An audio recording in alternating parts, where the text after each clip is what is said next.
Welcome, guys, to my Traders US Season 2, Episodes 7, 8, and 9 recap for the Traders US. Yes, we are catching up on these episodes. I know we've been gone and behind, and I'm gonna tell you the truth, these haven't been my exact favorite episodes of the season. Um, to me, the strategy is like barely there, non-existent. It's just not what I would prefer to watch. I just at this point of the season, last year I was just so excited to watch. Yeah, I didn't enjoy last week's, but I enjoyed this week. I didn't like the cliffhanger. I didn't like being on the Yeah, cliffhanger. that's what I'm saying because it's like what so what they did in episode 7 with the fire, and then uh last week's episode was okay. I mean, the week before's episode was okay, but then this Uh-huh. week it's like you leave us on a cliffhanger, and it's like, why? Because That I just cliffhanger. And then for like them to only have 2 more weeks, it was kind of like I don't understand why they did that cliffhanger with 2 weeks left. Like, so don't we know. are back to talk about where we are with the season. So last time we were here, Dan was uh, banished and found to be a traitor. Um, Mm-hmm. and it does feel so like that was so long ago. Um, It and was.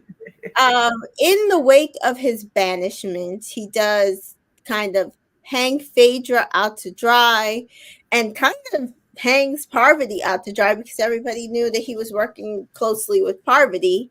Right. Um, and so, really, he left his fellow traders out to dry. Mm-hmm. And so we do start off this episode where they're trying to regroup, they're trying to recoup, and they can't figure out what's the best way. But Parvati comes up with a solution that she thinks will work, and they're told they can recruit by Alan. And Right. so they decide to recruit, and they decide to recruit Peter, Pete. Mm-hmm. which is where we left off in the last episode.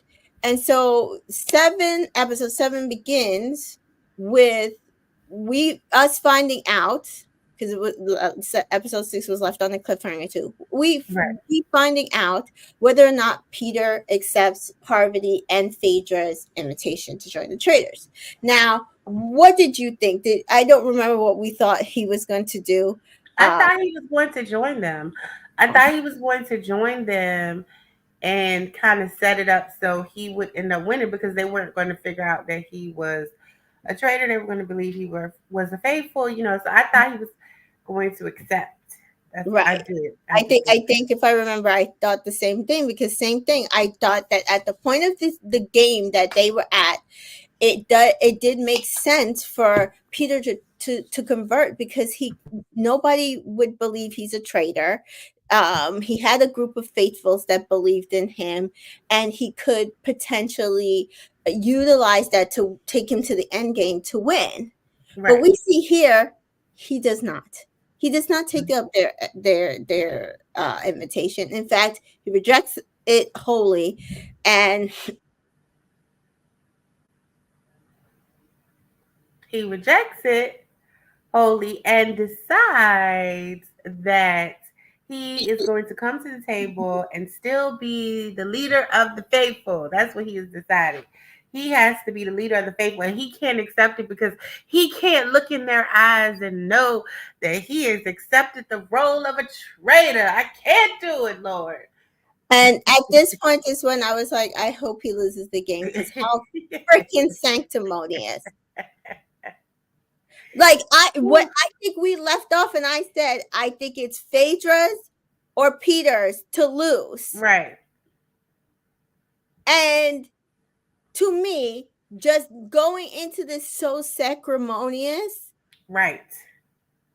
You're That part. destined to lose. You're destined to lose. So Parvati is very disappointed because first of all, her strategy. Strategy. Second of all, she knows that means they're just going to be gunning for her the next day. Right. So at that point, everybody comes to breakfast because nobody's going to be murdered, and um there's a little sprinkling of, oh, there might have been a recruitment, but nothing seems to take win.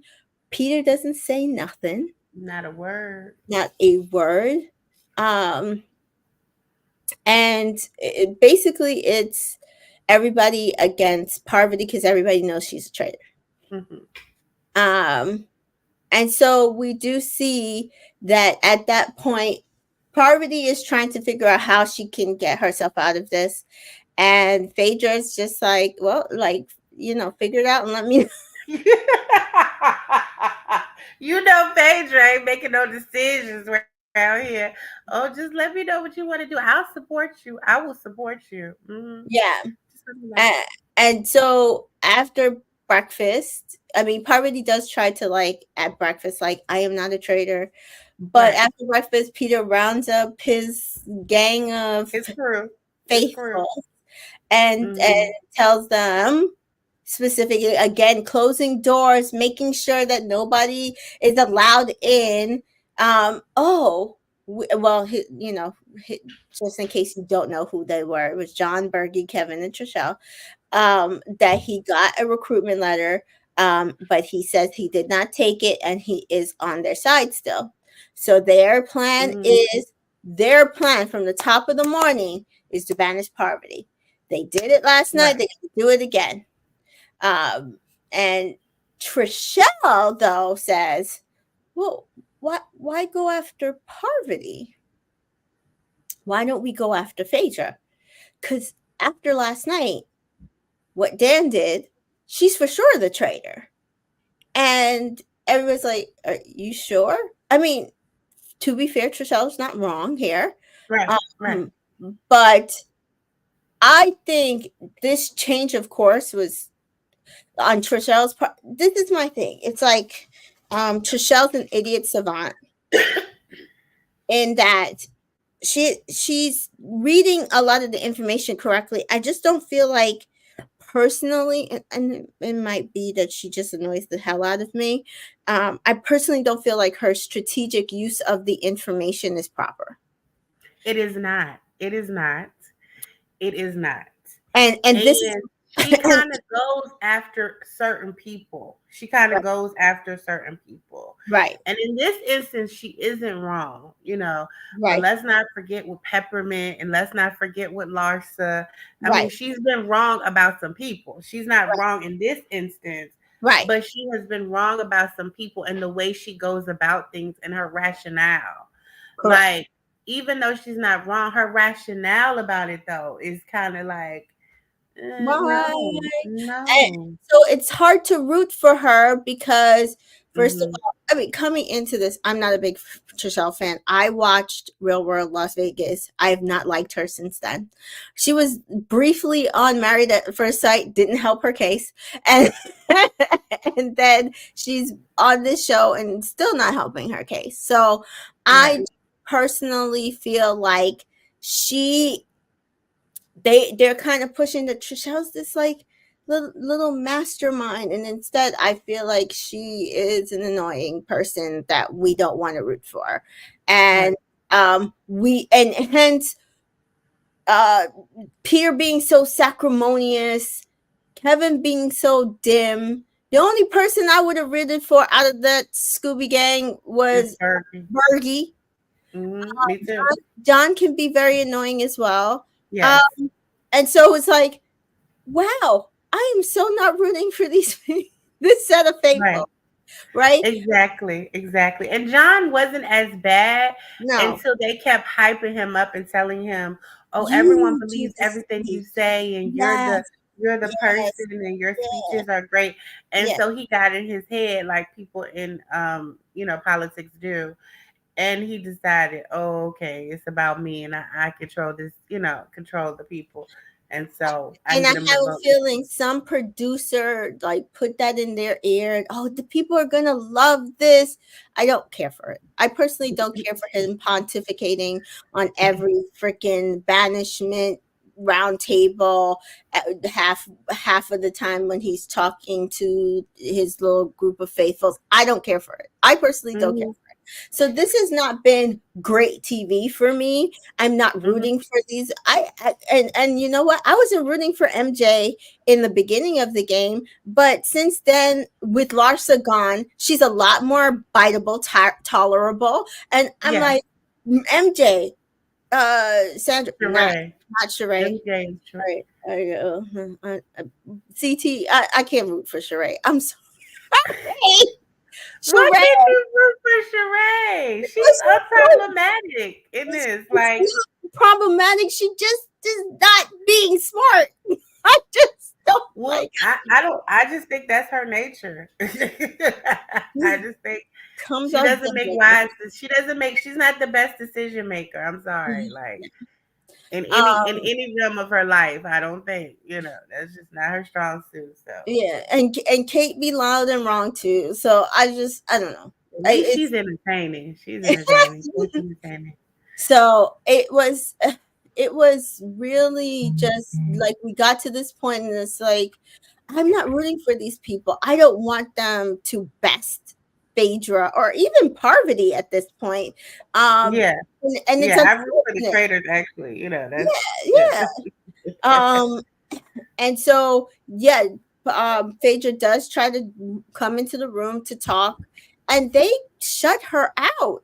And like even Bergie, and they're all just like now because she's a traitor in their head. They, I mean, it felt like they were doing this to everybody, but now it's Oh yeah, especially because they did it to MJ too when she came in later. Like they just do it. Period. They yeah, just which I want to think have is their private meeting.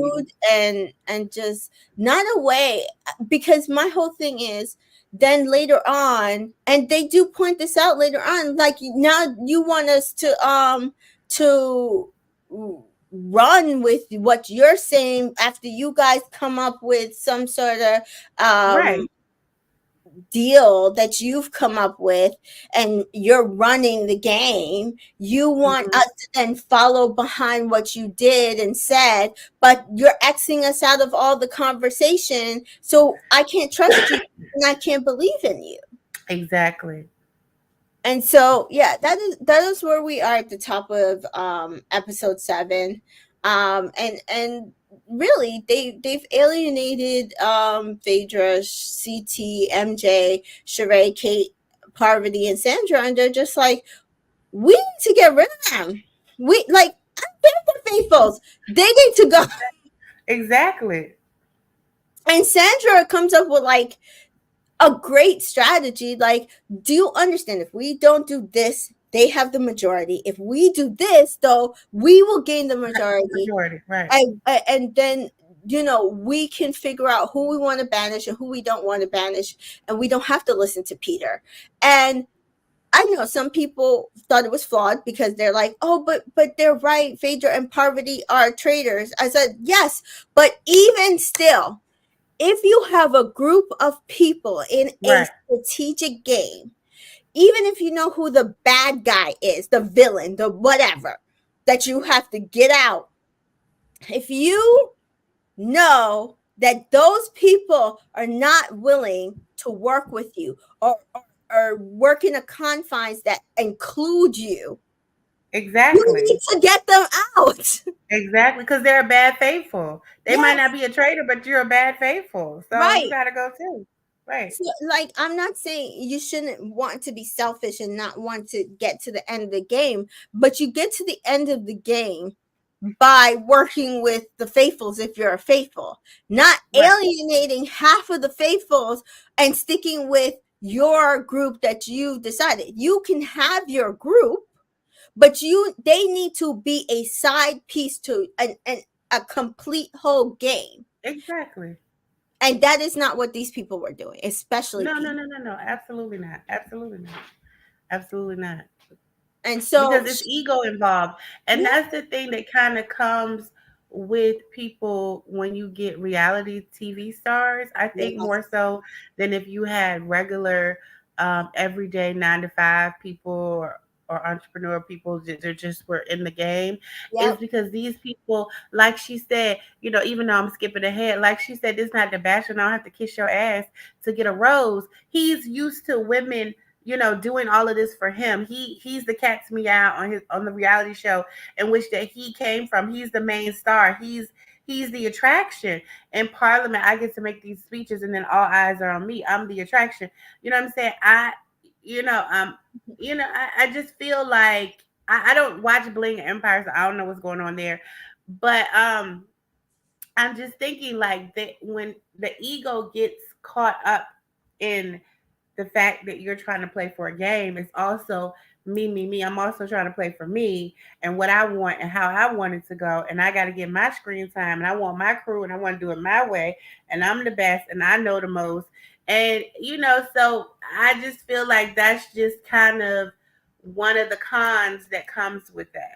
So yeah. it's pros, but that's one of the cons that comes from having people in reality TV. I Um, agree. I wholly agree. That is one thing I had wanted to discuss here, because I feel like we came to this point in the game, and I feel like the production, and because of how this was casted, that we are getting stale. I'm not saying not entertaining. I'm saying mhm, stale strategy, mhm. because we now have a bunch of people who, I know you because you did this. Mhm. You know me because we did this. And instead of, if it was regular people involved, maybe we would get more strategy, because they're really trying to figure out who they can work with. Because even if you know somebody, you're not going to wholly believe them because you are from a similar network or whatever, right?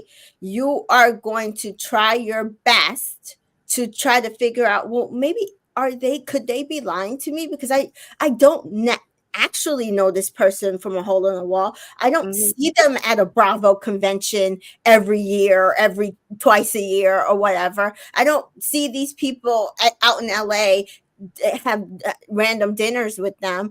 I Mhm. am just learning about this person in this game. And Mhm. now I've got to figure out, could this person be lying to me, so much so that we can't um, trust what they're saying to me, because I don't know them.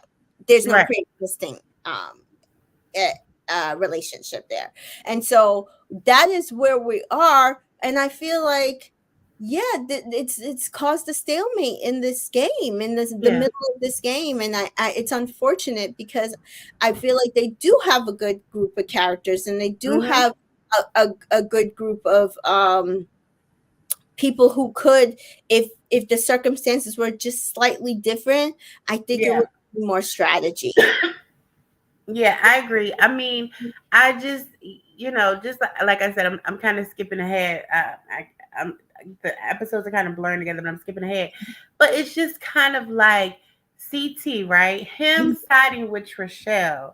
It's kind of like because him and Trishelle already have this bond. Yeah, because Because her because reasoning, the logic didn't make it sense. didn't make Only sense. one person was going to be saved and get the shield.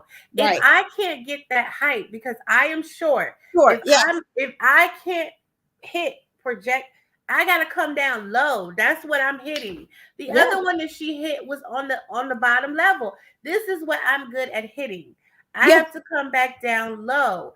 And so it's just like, And no, you know what? It doesn't make she any did that sense. because she didn't want Trishelle. No. Because all Trishelle does is whine. She didn't want Trishelle to get. She could have killed Trishelle a long time ago. Do you know Like why it doesn't make any it's a sense? Is lot. because she's the one that shifted the target from, they were trying to get John, they were trying to get John. She's like, you know what?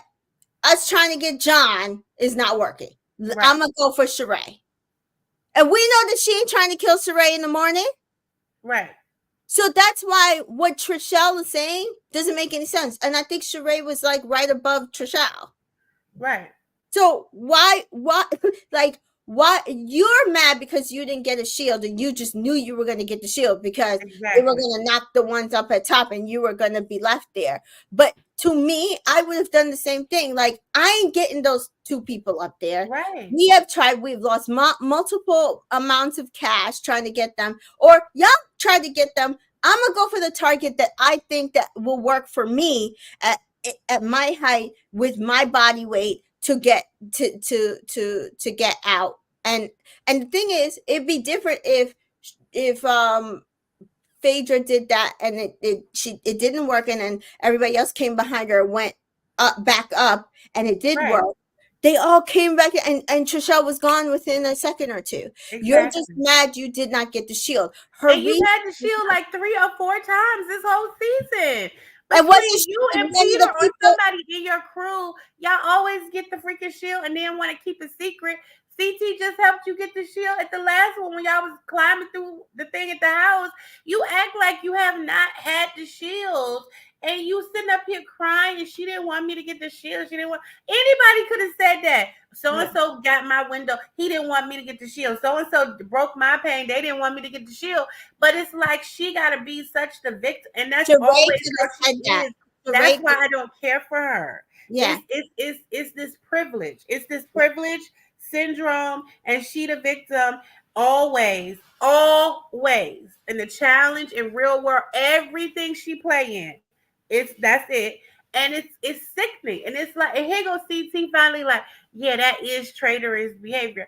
I'm like, you know what? I can't with y'all. I cannot. I mean, we know Phaedra is a traitor, but the logic in which you're telling me that you got there does not make sense. And that's what I have a hard time with. I have a hard time watching a show like this where people are using like flawed logic because then yes, I could make a flawed logic about anybody. But I find it funny how all of a sudden you're upset that you didn't get the shield this week when Janelle was doing it. You all were calling her selfish.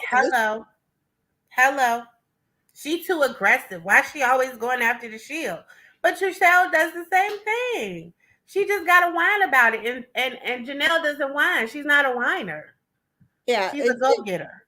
It's just ridiculous. So next we have the mission, which was navigating the woods, where they had to basically carry bags of gold through the woods in pairs. Encountering trivia and puzzle questions with 2 options that they could pick from. And I think the options were like names, right? Or they would ask them questions, right? Yeah. So like, what was the name of the woods was the first one. McDermott or McDowell. Yeah. And then if you chose one way, it would lead you to the next clue. If you choose the other way, it would lead you to a booby trap, and you would like get like, literally scooped up out of the ground and shot up into the air. What did you think about this challenge? Excuse me. I'm used to it. They use it on every single franchise, kind of. On the UK one, and I think they did it on the Australian one too. So I'm used to it. I think it's fine. I think it's a fine challenge. They say once they get swooped up in the cocoon, it's preferably to get swooped up in that cocoon than to be in that mud. Because in that mud, you got it all dirty. And then they said when you get swooped up in the cocoon, you are nice and cushy, is warm, you're not cold, and you just can lay there, just take some time away, like, I just wait to the end, I can just be up here, so it's fine. So I mean, I think it's a fun one because you got to remember that stuff. Like, you've been going to that round table this whole time, and now you can't figure out if it's a sun or a moon. That's crazy. So I like this. But that's what I'm saying. You're left in the game with a bunch of people who don't pay attention to details. They just don't. And And so if your partner gets swept out, you must carry on and go to the next question and by yourself, and then continue on with your bag of gold. And if if they had the bag of gold is lost. So um yeah, they continue on, and I forget the pairs, but eventually it does come down to Parvati, John, and Kevin and Sandra to be the only remaining pairs. Yeah, And they were working well together. I they was were, surprised Harvey and John were working so well together. they were. And it ended up being really kind of a foot race, right? Because Uh-huh. they all got it right, and so it ended up being the partners who got there the fastest won, and so the partners that did get there fastest was I think it was Kevin and Sandra. Yeah. Yeah. And so the only thing was they had lost so much money through the woods. They only made out with 8,000 of the 25,000 that was available. So Kevin and Sandra, for winning the fastest, do get shields in the game. Which was great. Sandra was really happy because that was like her first time getting it. Yeah. And so really, then we head back to the castle, and Parvati's kind of excited because she's like, well, Peter didn't get a shield, and so I can either murder him tonight, I just have to get through this banishment. Right. And so back at the castle, Peter learns that he is up for banishment as well, because people do not like how he's been playing the game. And so Parvati's like, he's going one way or the other. Right. Unfortunately for them and us, because Yes. I And us. personally And feel us. like the producers screwed us as viewers. Right. They say they've been responding to people saying, they did this on purpose, and they said that this was already Mhm. pre thought out and already pre arranged that this was going to happen. They had no idea who was going to be left at this point. They had already had this exercise and this bonfire going and all this stuff. And I guess I believe them. It's just that it's like, oh my gosh. But my I whole just thing was ready is, for him to go. if you see that it's going to potentially like hurt your production, cut it. Cut it. But they don't feel like it hurt their production because they want Peter to still be there. They That's why want I'm saying they did it on purpose, because they were like, "Oh, this is fine because it'll save Peter." They wanted it to save Peter. and that's the thing. I don't it almost didn't save him. He was the last one saved. I mean, John was going back and forth, but I I don't think know. I don't think there wasn't a way that he wasn't gonna be saved somehow. Mm. I personally feel like that. But we do see that they Alan comes in and says the bonfire is canceled, and that there will be a I'm sorry, the The round banishment table. round Uh-huh. table is canceled, and they will be doing something different. This is after they spent the entire evening. The faithfuls had carved the numbers on their side. They were going to banish Peter. It was going to be them trying to just knock down Peter's numbers little by little, because, like I said, he wasn't trying to work with them. Right. They had all rounded up so that Harmony would have, been Mm-hmm. able to get through this. And so at the end of the day, they go through the woods again at night, and they find there's a bonfire, and they're at the bonfire people are chosen to choose people to save, and eventually there'll be a set of people marked for sacrifice, meaning they can be murdered. Right. No one will be banished at all. And so I believe the first person chosen was Sheree. No. No, Mm-mm. I don't remember. Sam don't remember who the first person was. Mm-mm. Uh, So Sandra and Kevin were already saved. And right. so then it was the first person chosen was who was the first person chosen? Because Phaedra, Yeah, it was Sheree. it was Sheree. Okay. Sheree. Okay. Sheree chose Phaedra, right? I thought it Hi, was somebody else. Rachel. Hi, Rachel. I thought it was somebody else chosen before Sandra Sheree. chose Sheree. Oh, Sandra did. Okay. Yeah, yeah. And then Sheree chose Phaedra. Okay. And Phaedra Phaedra chose chose CT, CT, and then CT chose John, and CT chose John. and John chose Peter. Yeah. Okay. All right. And so leaving marked for sacrifice, Bergie, Kate, MJ, Parvati, and Trishelle. And there seemed to be a lot of hurt feelings after this. Trishelle, Yes, MJ was her, and MJ was hurt that Phaedra Trishelle. didn't choose her. Trishelle was hurt that CT didn't choose her. Parvati was hurt that Phaedra didn't choose her, which I don't know how she thought that was going to end up happening. Right. I think That Kate, would have looked too obvious. Why would Phaedra choose her? yeah, Kate was a little upset. I think that Phaedra didn't choose her either, which was also weird to me because, like, girl, you just came in the game. You just got here. Um, and so it was just like a lot of hurt feelings based on this, but it was like, what are you gonna do? Because my whole thing is the fact that Peter wasn't going home sucked. Right. Exactly. Peter Exactly. was the Hoyt. So there's really not many options to kill because Right. Parvati was taken out at this point, and so it left Bergie, Kate, MJ, and Trishelle.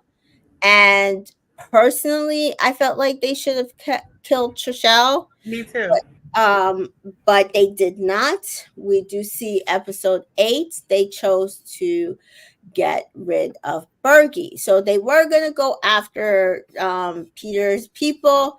They decide to go after Bergie instead of I thought they should have went after Trishelle personally. Me too. Uh, And I thought that they should have just picked their own people. Like yeah, I didn't think I understood what Phaedra was doing with CT, but it did her no good because we'll see later on in Bite he's still going, gonna vote for her on the last episode that just happened. But I felt like they should have just saved their own people. Like she should have like when Sheree chose her, she should have chose MJ. Then MJ should have chose Kate, and then Kate should have chose Parvati or whatever. And they would have all the rest of them all would have they could have just chose from any of them. You know what I'm saying? I just didn't understand why they didn't do it that way. They already grouped y'all together anyway, so just keep it going. do you know why they didn't do that? You know what that's called? Called strategy, Miss T Joy. It's called strategy, which is what is missing, which is what my whole point right now. Right. Like, I agree with you. That actually would have been the ideal way to do this. But you're asking a bunch of people who have no strategic bones in their body to be Yeah. strategic. Peter Then is the they only one that's being strategic. I mean, hate it or love it, he the only one trying to have a strategy, even though it's ego driven. He tries to have some type of strategy. The other people, Phaedra, I want her.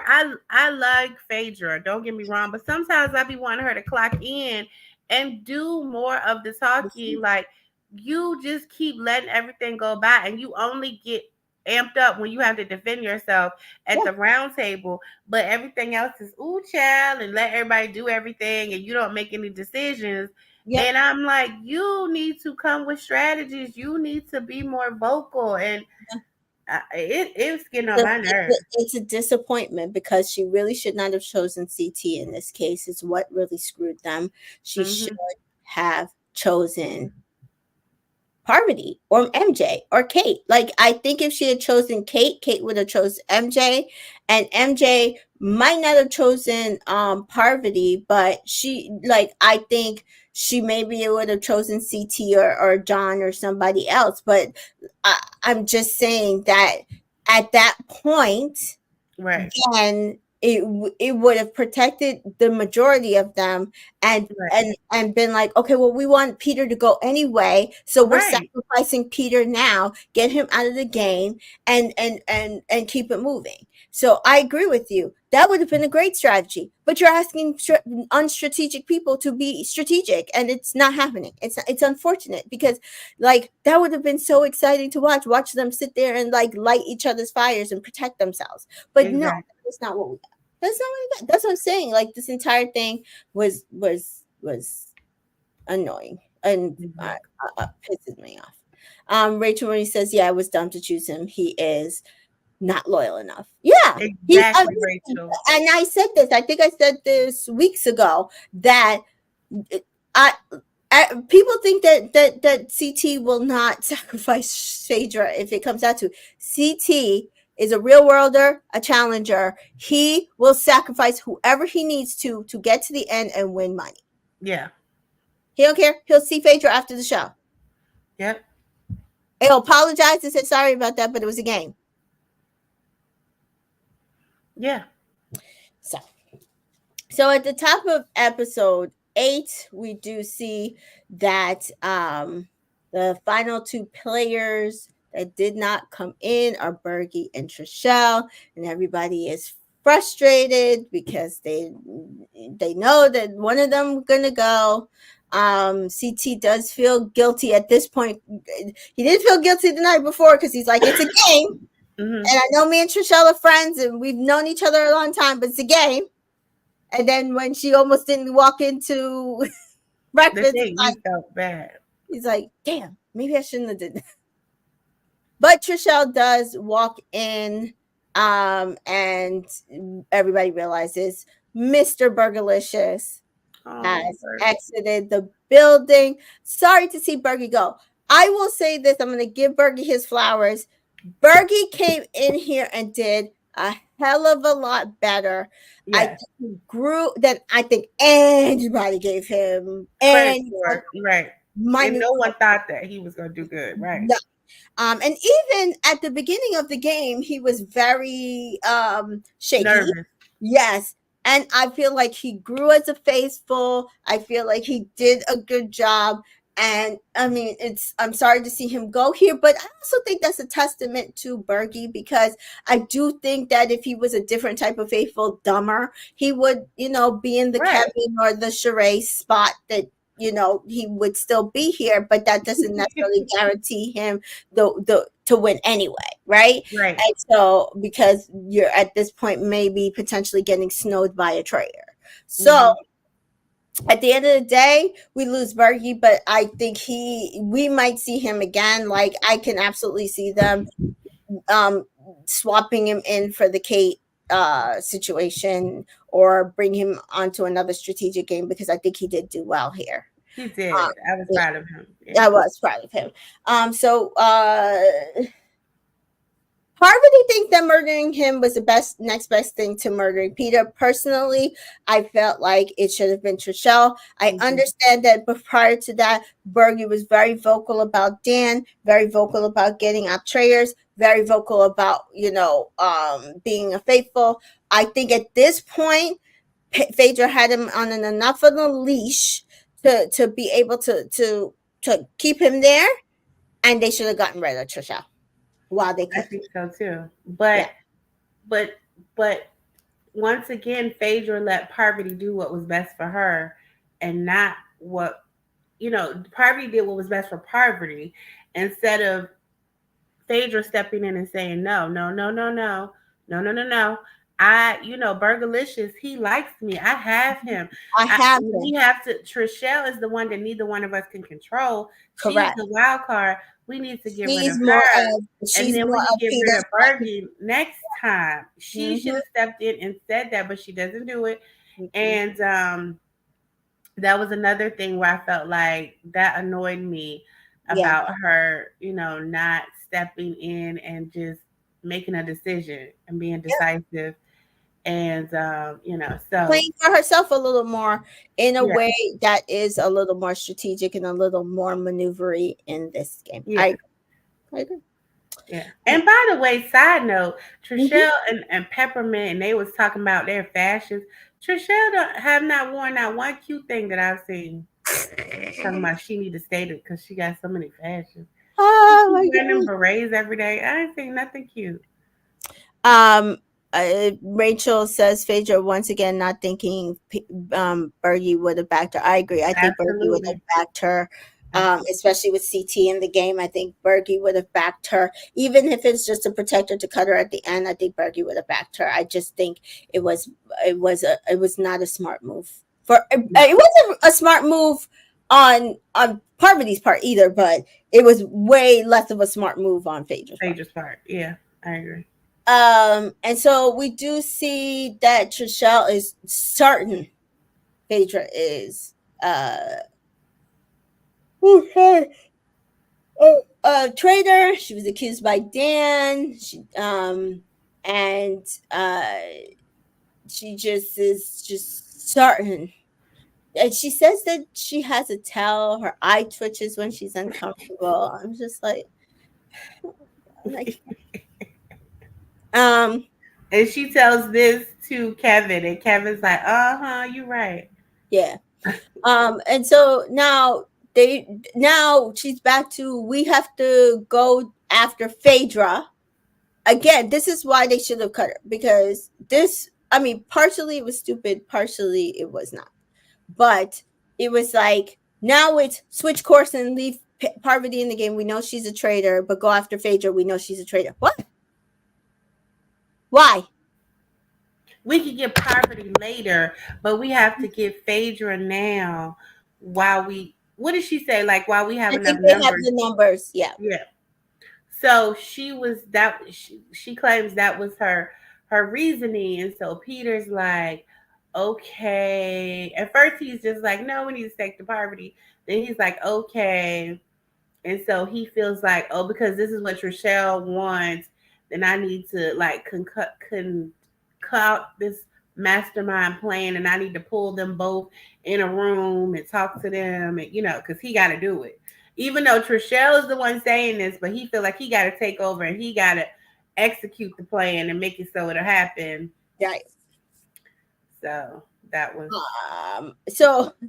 so at this point, Peter's just like, but if we don't banish Parvati, wouldn't she just kill us? And I'm like, yes, because she should, because y'all are annoying and y'all need to go. And so Trishelle's like, no, she's a sail without a rudder or something. We can keep her until we can cut her. Anyway, she'll save herself if she can. And I'm just like, I just like, this is why y'all should have just got rid of Trishelle. Yeah. She's annoying. Because why are you switching courses now? Why are you changing your game plan? And this is my whole thing. Like, you can change your game plan, but you have to bring everybody in on the change of game plan. You can't just make secret game plan changes and then tell the rest of the world, oh, so we've decided that we're going to go after Parvati. I mean, Phaedra, not Parvati. Parvati, she could be a traitor. I mean, we were certain last week, but this time, I don't know. I'm more convinced with Phaedra because I have a whole notebook of reasons. I was looking over my notebook last night, and I have a whole notebook full of reasons. Child, you and your notebook. So, Peter and Parvati talk because again he pulls her in, and he's like, "Oh, what can we do here? How can we work together?" and he pretends that he believes that she's faithful and she's not a traitor. And they're both lying to each other, and they both know that they're lying to each other. And it's just like, okay, can we cut the shit here? And so we do see that she's like, listen, I know he's lying to me, but whatever I can do to save myself. Yeah. to save myself. So he's basically like, I think we could go after Phaedra. I think we can make that work. And she's like, sure, go ahead. If that's what you need to do, if I can stay here, I will. Right. And so we do get to our next mission. This mission. Rachel says exactly what I've been saying. Peter has gotten too cocky for his own good, and this seems to be a reoccurring problem this season. And I'm sorry, I am tired of watching it. I don't want to. Me too. I would have rather him been banished and been everybody like, oh, we're banished. I'd rather them see like, oh no, Peter wasn't faithful like we thought. Right. I'm gonna tell you, half of them would not have done that. They would have been like, yeah, he's gone. And so would I have been. Right. So we do see that they are led into the woods, and it's the cabin. And they're told it's the cabin that would be the next mission. And they all start freaking out because they know the cabin means potential for rats, rodents, sex, all sorts of things that nobody wants. And last year we did see in the cabin, there was 2 different cabins, and there was like mice and insects and all sorts of gross things that people had to put their hands in. And it's so funny because people keep trying to recruit Taylor Hale to do this show. And she's like, sure, if they don't do the cabin mission, I will do it. They're going to do the cabin mission. Yeah. And so then they did this cabin mission. And I was like, oh, we lost Taylor. This one was worse. Yeah. Did you think this one was worse? Oh, yes. I had seen it on the UK one, though, so I was prepared. But yes, it was worse. Because the whole thing of like this, if you don't have somebody to hold the light, and they're going back and forth, and and then them dumping the stuff directly on your neck and carrying out. I'm leaving too. No. I'm leaving too. No, I can't do it. Nope. But instead of Alan introducing the cabin to them, we have Dr. Will Kirby, winner of Big Brother 2. Yeah, now this is the thing. Some people feel like Dr. Will is one of the best that ever did it. I don't really think so. He never really got nominated, which is clever, you know what I mean? But it's not like he had to kind of talk himself out of nominations or, win safety. I just feel challenge-wise, he didn't win a lot. I just don't think he is as... I would give Dan more of a hierarchy than him in my book, because Dan had to fight back through some stuff. He was gonna be gone, and he was gonna be voted out a couple times, and he had to strategically figure out how to get back. But I'm like, why would you pay him this money just to come for this one little thing with this mission? He barely talked, and then he leave. So it's obvious that they sent out an invitation to Dr. Will to come join the cast of the Traitors. And Dr. Will was like, nah, I don't play games anymore. I have a doctor practice that I have to, focus on. But I'll come and I will, just make an appearance. Just make an appearance. And they gave this man an appearance fee for throwing bugs onto people. Mm-hmm. And he was talking to them people. They didn't even know. Phaedra and MJ and them done came out that thing, and they scared because of them bugs and stuff. They don't even know who he is. I was going to say, and the thing is, the people left in the game don't know who the frick he is. Janelle and Dan are gone, so you didn't even get the interaction of the Big Brother people and him. Don't nobody even know who he is. The only person who knew who he was Sandra. I don't know if Parvati might have known, but they didn't show it. But Sandra was excited to see him, but nobody else knew. Not a person knew who he was. So it's like, did you really get the payoff that you needed? Well, Um, he got off good. The yeah, show didn't, but he did. right. Now listen, I didn't watch Will Kirby play. Excuse me. Because I did not go back and watch season. My very first season was season 24. I did not go back and watch season 2. I did go back and watch season 3, which was good. Um, and I think he didn't win any comps, right? No. Right. Because I just find it funny that they both are upset at someone like a Taylor Hale who's Right. been on the block too much, but she won 3 comps. Exactly. She's So a black woman, Tamika. yeah, but best Yeah. time to do it. Exactly. Woo! I guess Exactly. being off the block is the biggest thing. So Yes. yeah. So anyway, I good for them for having the Will Kirby budget. I don't know if it necessarily paid out here. I mean, he was a masterful little villain, but I think Alan could have done the same thing with no problems. But maybe Alan Yes. touched the bugs. So. Yes, he could have. So yeah, we just see that it's basically they're sitting in the cabin and they have got to hold a light that is on the wall, and there's a trap door with a tunnel that runs under, and in the tunnel it's dark. And they have to get the gold pieces. Yeah, they have to get the gold pieces, take it out through the tunnel, and one by one get through and come out through the well, and the backyard. And we see that who goes down there is Trishelle, Peter, CT, Sandra, and who? One more person, Kevin. No, Kevin was holding the thing. No, one more person. Was it John? Maybe John. And they're down there and they're searching for the gold, and Trishelle is screaming, and CT's helping her. And, they find some pieces, and the people are coming out one by one. CT assists Trishelle in getting the shield. Yeah. Did you know that Trishelle won Fear Factor? Did you know that? Oh, she because she mentions it here that she can deal with all the bugs because she won Fear Factor, and I was like, I don't remember that. I don't remember. I didn't watch all the episodes of Fear Factor though, so I didn't remember that.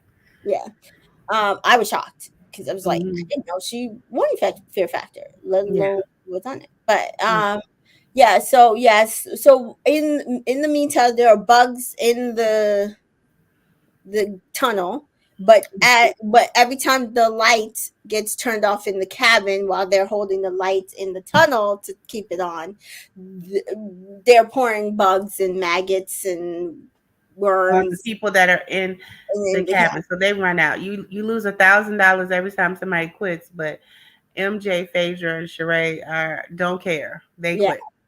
So in order to get out of the cabin, you have to call Haggis, and a number of them do that. So ultimately, they could have gotten up to $20,000 from the tunnel. They do end up, after deductions, getting $11,000 of the $20,000. And as Miss T Joy points out, Trishelle, by way of CT, wins the shield. They make her not say she won the shield, so that no one knows that who has the shield. Because once again, Peter's trying to save himself. Correct. And so at this point, we know it's basically back to Parvati. Everybody's like, yeah, the whole Dan thing was gonna be last week, but Bergie's gone. He's down a number. Let's get Parvati out of here. We know she's a traitor. But as we saw earlier, he being Peter, uh, changes course with Trishelle and tells nobody. Yep. And goes to the round table and tries to convince the entire table that Phaedra is the one that is the actual traitor. And oh, not like right now, it's not Parvati, it is Phaedra. Don't forget to take out your trash cans. Mm-hmm. And so, like you said, Trishelle brought up her notebook, and everybody's just looking at Trishelle and Peter like they are the weirdest. Even John and are like, because Kevin is like, oh yeah, she do Twitch. And they're just like, wait, what just happened? Like what, like we all agreed earlier that it was going to be Parvati. What are you doing? What game are you playing? And even Kate says like, okay, Dan accused Phaedra and he was a traitor. So what? Like, what does this have to do with the fact that we all know that Parvati is a traitor? Right. And all of a sudden, now in the middle of the night, you guys are changing your course for your own doing. And Phaedra points out the conversation that you alluded to earlier, that last week, Peter pulled her and Parvati into the shield room and was trying to get them to work with him and just trying to get them to switch courses so that he can save himself and also have two traitors or one traitor or whatever in his back pocket. And so we do see, I think this part did like help her case, because Yes, it's like she said, I walked away and said I wanted no part of it.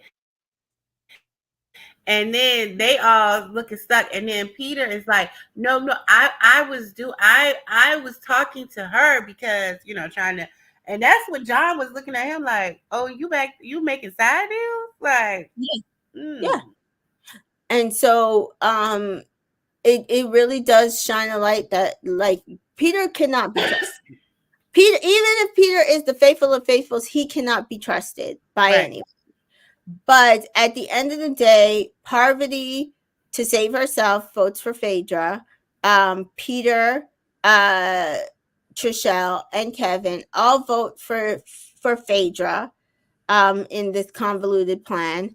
And while the rest of everybody does vote to do what they said they were coming to the round table to do, which is vote Parvati off. And so Parvati does go to the circle of truth and admit that she's a traitor. I also thought that this was anticlimactic. Didn't you? Like, I've seen some, because everybody knew it wasn't like nobody was like, is she or isn't she? Like, everybody knew it wasn't. Yeah, it was just so like anticlimactic, like just not like I like. Did you see in Canada when Kuzi was that was just like, it was sad to see her go, but she went out spectacularly. Sorry, spoiler alert, guys. It's like I needed that. Like at this moment, I know we all knew she was a traitor, but come on. It was sad. Like I didn't like it. So at this point, Trichelle's throwing away or burning her notebook, apparently, but this is not a good look for Peter. Now even his faithful of faithfuls are looking at him like, CT is like, what are you doing? Right. Kevin's like, I am gonna have to start looking at Peter, because this is not right. Like, why would he do that? And so we do see Phaedra is alone. She is literally on an island. Right. He comes in. It is time for her to recruit. They get a recruitment in the form of an ultimatum: join Phaedra or die. And he wants a name from Phaedra on who she wants to choose. And she decides to choose Kate. What did you think of her choosing Kate? Part of me wanted her to choose CT, but I understood why she chose Kate because I felt like Kate had just gotten there and nobody really was gonna suspect her as being a traitor. And Kate is more vocal than Phaedra. Mm-hmm. CT is not as vocal. Like, he's a workhorse. He's gonna, do the best in the comps and stuff like that. But he's not gonna be vocal to save Phaedra. And I felt like she needed somebody like Kate that was gonna be vocal, redirect, the conversation when it comes around to her, which Dan and Parvati never did. Mm-hmm. And I felt like she just kind of wanted somebody who she thought, I think she'll be a good asset. I can still be low key. And I don't really feel like she'll try to, just backstab me. I'm sure everybody has to preserve themselves, but I think she thought like she's not gonna be in it to just like backstab me. So I was like, okay, I get it. I can see this. And I'm thinking Kate won. I know Kate won, she's already been a faithful. I'm sure she wanna try to be a traitor. So I was like, okay, I'm with this. I thought it was a good idea. I thought it was a good idea. So we do see that Kate is locked up in the dungeon. And I agree with you. I think that she thought that like she would be loyal to her, she could trust her. I personally would not have chosen Kate. I personally for a lot of the reasons you stated is the reason why I would not choose Kate. No one's going to suspect her. She just came in the game. I understood that she did want to be a traitor because again, she had played the game already as a faithful, but I would not have chosen Kate. I know people thought she was going to be entertaining or whatever, at the very least. Personally, I know most people find Kate entertaining. I don't always find her entertaining, but on that side, I also don't think she's very strategic. And I think Phaedra needed someone who is strategic to complement her. And personally, I wish she had chosen Sandra. I thought about her choosing Sandra. I did think about that, but I I didn't think Sandra would. I felt that Phaedra was thinking is that she needed somebody who was like vocal Mm-hmm. and who would misdirect, kind of take up for her, change the tone in the when they're at the round table. And I didn't feel that Sandra would do that. Now I see what you're saying. Strategically, Sandra would have been a good choice because strategically she, but I You mean at might that not point the even only thing need she had all of chosen was the pool balls. But yeah. we know she's one survivor and stuff like that, But But you might not even needed all of that with Chandra because she could have strategically got both of you with like names out of everybody's mouth. Do you understand what I'm saying? Or come up with a plan with MJ, Sheree, the numbers that you have to take out the rest of the people is what I'm saying. Like because Sandra is strategic. Because right, at but that I point mean, her mind she would have could get strategically. I feel like Sandra could have got herself. I don't think she would have known how to get Phaedra's name out of these people's mouths at the next banishment because she doesn't redirect any kind of traffic at the round table. Like, okay, so you know how they're at the round table and Kate is like, no, why are you thinking that? That didn't happen. This is why are you saying Phaedra? This. Sandra would not have done that, even when she was at the round table trying to kind of defending herself, and her and like Janelle we were have kind of not going at. seen her done that, but the round tables are long and they do edit for time. So I'm not Right. going to say it's not possible that she has done that, right? I'm just saying we haven't seen her done that. And remember, they know um the storyline, right? They might have been showing Kate doing that to try to explain why Phaedra does choose her as a traitor, right? But again, we also didn't see any of that kind of play out after the choice was made. Right. I just don't. I mean, even when she was defending herself against Janelle, like she was still very quiet while she was doing it. Like that's just like, I'm just talking really because I got to defend myself, like with Janelle, and Janelle's going hard at her. And of course, she's going to defend herself. But I mean, strategic wise, yes, she's very strategic. But I guess just her and Phaedra just weren't talking enough. I don't know. I just don't know. I just felt like that's what Phaedra was thinking. Whether it was right or wrong, I mean, I just feel like at this point, Kate is not helping her. But I felt like in her mind, that is what she was thinking when she was thinking about who to recruit. And she's been around Sandra all this time, right? So why is it that she thought that she couldn't work best with Sandra? It must be something in some kind of disconnect because they've been around each other all this time. Why wouldn't you pick I her? think she thought Kate's prior experience in traders would help in Yeah. this situation too, but I personally I don't feel like that, like Kate's experience in the past traders was anything to write home to, but that's just me. So we do see Phaedra does come down to the dungeon, and she reveals herself to Kate, and she's like, "Join me or die." And Kate calls her a sly fox, and says, "Well, I have no choice. Let's go ahead and let's do this." Yep. And so Rachel's saying here, yeah, either Sandra's getting a really poor edit or she seems lost most of the season. Even in her confessional, she seems off the mark. But she does say offline that there's stuff that she does know, and I haven't seen anybody back up that she didn't know it. So either so the way confessionals work is they will prod you. So they would say, "What do you think about this?" And she's like, "Oh, Parvati's a traitor." And then they're like, "Well, what if Parvati wasn't the traitor?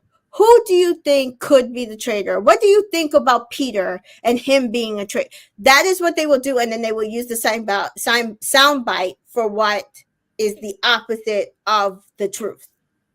Right. Yes, what I'm But saying? what's name was saying that they were doing that with everybody. What would you think about this person being a traitor Yeah.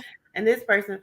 So I'm just I don't know. I mean, like she writes all this stuff on her like social media, but I don't know. Nobody's coming up there to like disclaim it, but nobody's coming up there to support, and nobody's in their interview saying, "Yeah, Sandra knew." You know what I mean? I Well, don't I know. She just think who was it? it just Kate? Was it Kate or MJ? One of them did come when because people were coming for her strategy on getting Peter out, and they did say like, no, no, no. Sandra knew what was going on because she said, "I hope that there's a couple of traitors on our side, and even with you guys on our side, and in the room is Parvati and Phaedra, we still need to get Peter out because we have to do this, this, and when she did that strategy talk, they mm-hmm, said she knew the entire game. She like looking at it now, mm-hmm. back, she knew exactly what was happening, and she pointed it out to them. They had no clue what was going on.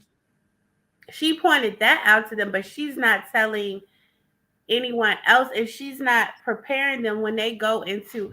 I understand she's doing this thing with the balls, right? But she's not telling them every time they're about to go on the round table. Listen, when we get in there, this is what's gonna happen. This is. Do you understand what I'm saying? She's not the vocal. She's doing that with the balls, and I get it strategically. She knows what's going on, but she is not being the vocal one about you. You know The why? things that frustrate us that Peter does, Yes. he needs to do that for her side, like how he No, has I don't agree.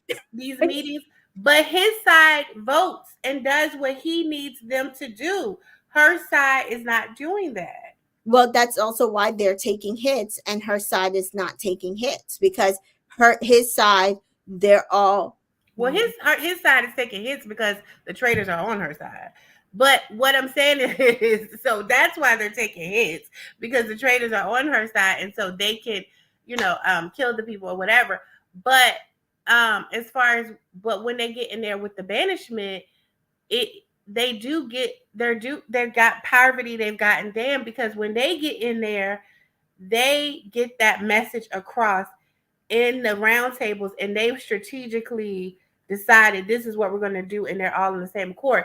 They didn't get Phaedra out this one time because he didn't inform them that he was having side meetings and that him and Trishelle had decided that they were going to go for Phaedra. He didn't do that. Like, I think if he would have had that meeting with them and convinced them, they might could have got Phaedra out. You know what I'm saying? But he and Trishelle were deciding this on their own. They I were deciding that. I don't think you always have to be vocal and loud about how to do strategy, because we've seen Suri win without doing it, right? Yeah, because she was the traitor and she wanted to stay under the radar. Tamika, what I'm saying is to know she is strategic and she doesn't always have to be vocal about her strike. But if she wants them, because they don't get it like her. So if you want them to do what you want them to do, and you see ding ding ding, MJ don't know what the hell going on, and you have to go and tell some people, like, listen, when we get in there, do not go off course, Sheree. Do not write a random name. This is what we're going to do. We're all going to do it. We're all going to say it. That is what even though it's frustrating, that is what Peter does to them, because he don't think they can think for themselves either, I guess. And so he's doing that. What I'm saying is she's not doing that with them. So that's how they can get swayed. Why would you do that with them when they're saying that's what they don't like about Peter? Because literally they were going to vote Peter out because that's what he was doing. But to defeat, sometimes to defeat the person you don't like, you got to play their game.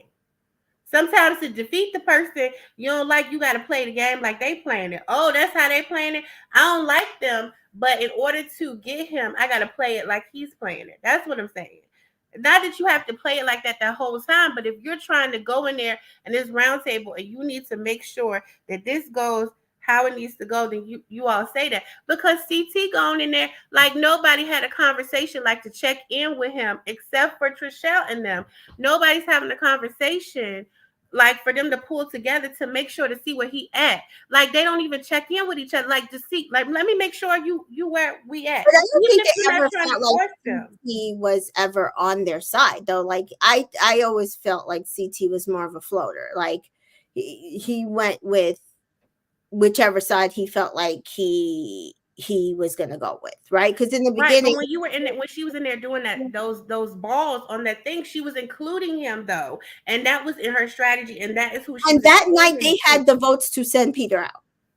What I'm saying is, we're like, I'm not going to discount the fact that night Peter was gonna go home. Right, because she had come up with that strategy before they knew all that. That she was laser focused. She was telling them, this is what you're going to do. This is my plan. These are the balls. But it fell out and it didn't go like that. So the next time you still have to do the same thing. You got to go back and say, listen, let's check in. Make sure everybody, we still doing this. Remember when I showed y'all the balls? Let me show y'all again. When we go in there, this is what we're going to do. But I think they already had a plan to go after Parvati, which was the right plan. Getting rid of Parvati was the right plan at that point. What I'm saying is, I'm talking about after Parvati's gone. Right. What I'm saying is to choose someone to be a fellow traitor. You're saying you need somebody who's vocal, and I personally don't feel like she needed somebody who's vocal. Phaedra is vocal enough for herself. She needs somebody who is strategic. No, I agree. I said I think that is what Phaedra was thinking when she chose her. I'm not saying that she chose correctly. I was trying to put myself in the space in which, why would she choose Kate? I'm thinking that's why she chose Kate. Yeah, I personally think it was the wrong choice. Personally. Oh yeah, it was the wrong choice. It was the wrong choice. But I was thinking like, this is why I think that she chose her. That was her thought process.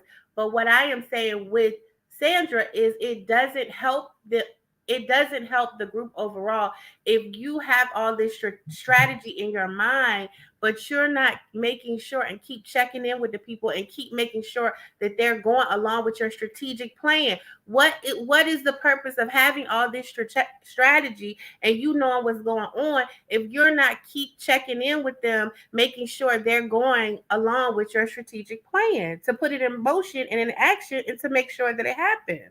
But I think she did that this episode. She came to them. She's like, Peter is coming after Phaedra, and that the plan was that they need to get rid of Peter. And the only thing was that then CT came and was like, he thinks that that was like at the round table, that strategy that Sandra and Phaedra came up with to get out Trishelle was weird, and I don't. Again, you can sit there and throw anything out and say that that's weird. I don't agree with it. But I mean, we left on a cliffhanger, so we don't know. Yeah, we don't know what happened. Yeah, but I was just saying, she said that to the girls when she went in that room to tell them, and Peter was having that side conversation with Phaedra and and the thing, and then he did that so Trishelle could come in there and talk to them, and she came in there and then later told them, but she didn't say it to CT. She didn't say to CT, listen, they're trying to come after Phaedra, because at that point she would have been able to gauge him, and she would have seen that he was not he was fine with them coming out of after Phaedra or whatever, because she would have seen it in his eyes, because she know how to read people. She never said it to him. That's all I'm saying, like, to keep checking in and make sure the strategy that you have laid out, that everybody is still on board. Because if she would have done that, she would have seen it. Oh no, he's floating over to the other side. Let me hurry and tell these other people. He was a number in their head, personally, because from the beginning of the game, he was never a number. I think he was more of a floater. Yeah, like, but he was a number in that ball strategy. He was a number in that. Right, but that ball strategy went out the window because, again, they threw out everything that happened for that round table. But yeah, no, like, you at that point, she was also counting traders, right? So one of those traders are gone, and you can't even use that majority anymore because it's gone out the window. What I'm saying is, I don't ever think that CT was a number for them. CT has basically done whatever he wanted in this entire game because he's been floating. But they thought that Phaedra had him. I think she did consider him a number. Yes, she might have known he was a floater, but I think when she was doing that strategy, she considered him to be a number. And yes, that was gone because they couldn't get Peter out that time, but they were still trying to use that same strategy. Okay, if they weren't using that, what was her new strategy? Since she's so strategic, what was her new strategy? Was to get rid of the traders, which is what they did. They got rid of Parvati, and then the next thing was to find out who. Now, I don't know if because they haven't been bringing this up, whether or not they understanding that there was possibly a recruitment that night. But even if they didn't think it was a recruitment, they still probably thought it was one left. Even if they didn't know Kate was recruited and it's two of them, they still knew it was one left. So right. What was her strategy going into this one? That did Peter she think it was Phaedra? That wasn't her strategy. Was the traitor. That Peter was the traitor. Right, because he was working with Dan and Parvati and switched the vote the week before. Right. So her same focus is still Peter that it was the other weeks. So that's still her same strategy. Like, so let's check back in and make sure we're still going with the same strategy because we're still going after Peter. Well, it's a totally different strategy because it's not the same strategy. The strategy before was we needed to get the majority and we can't, because remember, Peter hadn't done what he did the last episode. This was, we have a group of people who will not work with us. We need to dull their numbers. That was the strategy. This strategy is we need to get rid of the traitors. Peter is acting like a traitor. I feel Peter is a traitor. Let's get rid of the traitors. Right. So I need to make sure I got the majority on my side to get rid of Peter. So I need to check in and make sure we got the majority vote of the votes and that these people going in are going to vote for Peter. Why not check in with the majority of the votes, though?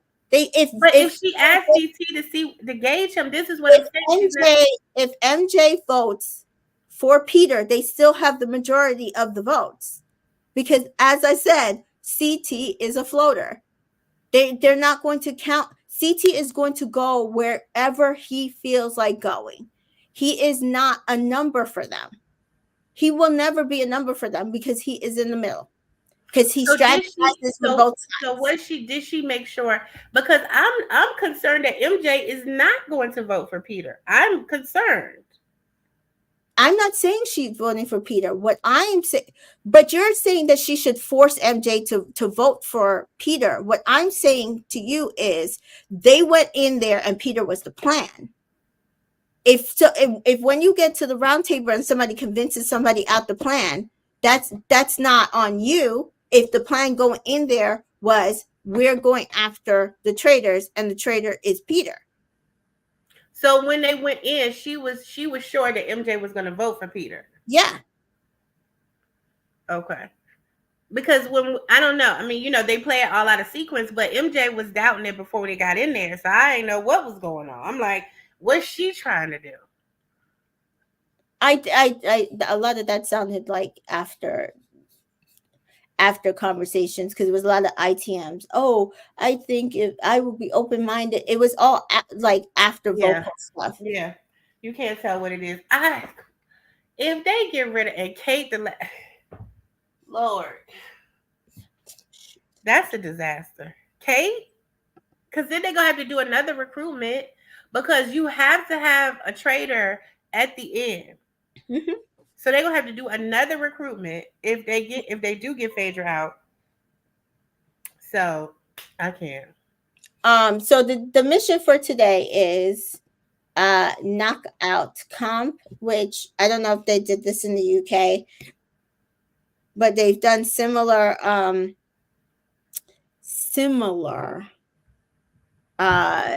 comps where you go after each person to make sure they don't get a shield. So we've seen like archery ones, we've seen gunshot ones. This one was like a similar bow and arrow situation, but like with a wooden dart and stained glass windows in a church. Yeah, they did this in the UK. Okay, so each stained glass window had a name of a person in the game, and it was you're supposed to target them to go after each one of them so that they would not get a shield. For each person targeted but missed, there was $250,000 deducted from the total prize pot of $25,000. And so I personally felt this was stupid. I wish they had. I thought it was dumb. I wish I'd rather them have done either the gunshot one or the one like with the bow and arrow and the fire or whatever. Mm-hmm. I thought this was stupid because that target was so small and that bow and arrow was just like so. You could tell it had a hair trigger. Like you had to precisely put it in a certain way because otherwise it would bounce back and revert. Right. Mm-hmm. So at first they're all going after John and he's like all the way at the top and none of them can get him until, like I said earlier, Phaedra decides to change course and say, you know what, I'm going to go. We're losing too much money because they were down to like 17,000 or something. I'm going to go after Sheree. Right. And so she does go after Sheree and she does get Sheree's target. And then they continue on like that. So they go across. And then down the bottom row. And then somebody is like, okay, I'm going to go up to CT, it was CT and John. And then I forget who, all the way in the corner. And so they were going to go after each of those targets. And then they started wasting money on CT. and so Phaedra's like, listen, we're still losing money here. So she decides, yes, did she want Trishelle not to get a shield? Obviously. Why would she want her to have a shield? Right. But she says the target, since it was closer to her and lower, she could get the target. And she actually almost got the target. I think she hit it, but it bounced back. Like she hit the pane, but it bounced off. And so then the next person was either Sandra or MJ or one of them came. It was Sandra. And she was the one that had told Phaedra, won't you try to get Trishelle, you know, or whatever. Right. So CT, I guess, is in the middle, sitting between them, and he like it's traitorous behavior.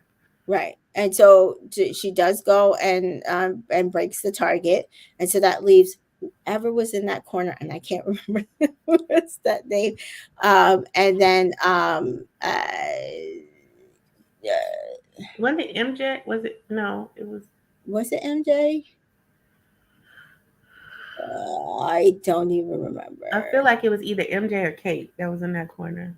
Yeah. And so she does whoever does get that person out, and then it comes down to John and CT. So CT gets up, and CT goes after John's target, and he does finally get John's target, and so he wins the shield. They get a total of $15,250 out of the prize fund. And you know what else about this? Why this game is not necessarily fun for me. I mean, I've never been a big fan of some of these missions, but it's like even with the missions, like first of all, it doesn't feel like they're gaining enough money in the missions. Right. Second of all, it's like, do I care who wins the money? Like At the end, you talking about at the end? yeah.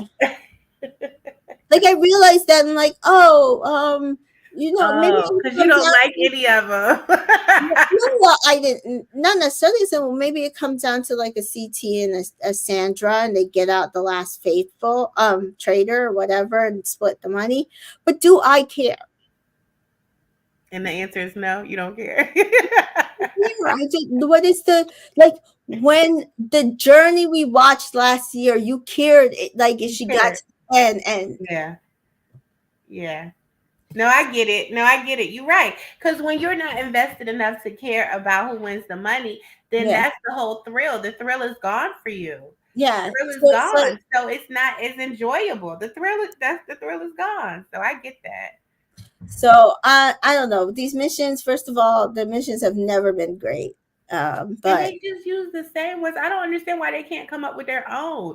Whatever the UK does, they do. It's like because they record in the same exact place. You know that, right? Yeah. So they record in the same place, same production team, same missions. They just literally they record a few weeks apart from each other and then just rotate. That's it. That's why. Yeah. The one in Australia is the only one that's different. They're different. Yeah, because they're not flying all the way out to Scotland to they be at a hotel, right?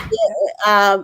So next month we are getting the second season of Traders UK on Peacock, and we're also getting Traders New Zealand as well.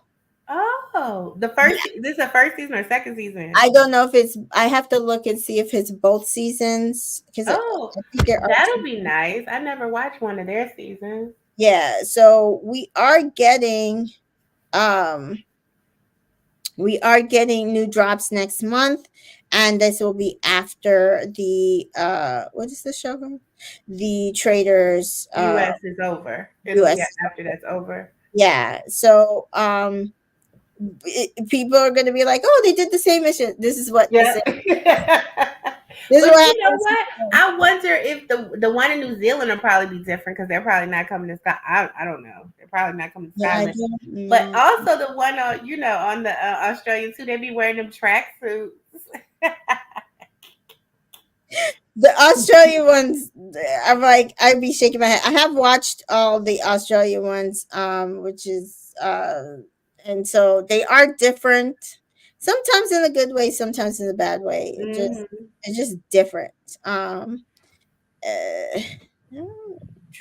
breakfast table is people on both sides, and because the UK and they make it so that it's just one sided. You can tell the cameras on the, but they have their setup so people are sitting across from each other, and the hotel and just the differentness of the round table and the different missions and stuff. So that's something. March 8th is Traders UK season 2. Oh, so the day after, right? Because this ends on March 7th, right? Yeah. Okay. Yeah. And then March 28th, it will be season 2 of Australia Traders New Zealand season 1. March what? 12th? March 28th. 28th. Okay. Yeah. So, which I've seen Australia season 2. Yeah. So it's like you're getting these repetitive, boring competitions, and then I'm like, okay. All this to say, I really want them to do a civilian US season. Yeah, I know. This only further backs you up on your feeling of it's just better with civilians. Yeah. or mix it better. We're hearing that Peacock and Paramount might link up, and so maybe we will get a larger pool of reality show contestants, because right now they're only allowed to pull from a certain pool, people who are either unattached or within a certain pool of production.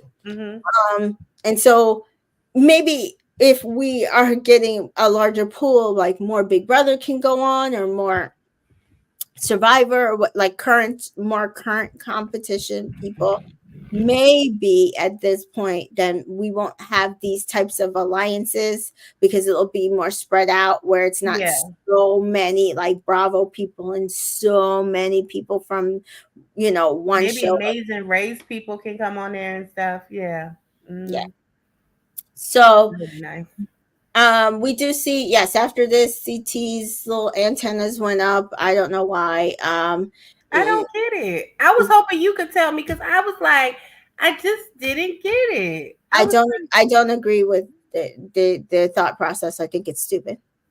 I thought it was stupid. I personally thought it was stupid. None of it makes any sense, but some things are just easier to.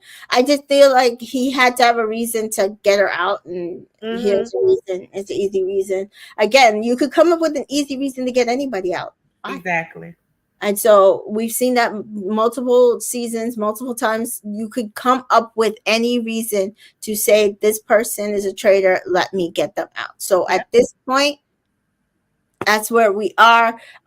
So again, John earlier, Trishelle and Peter all decided, they realized they were down numbers with Kevin and Bergie gone. They needed numbers again, because they're trying to get to the end of the game. Again, they're, that is their point at this point. They don't care how, they need to get to the end of the game.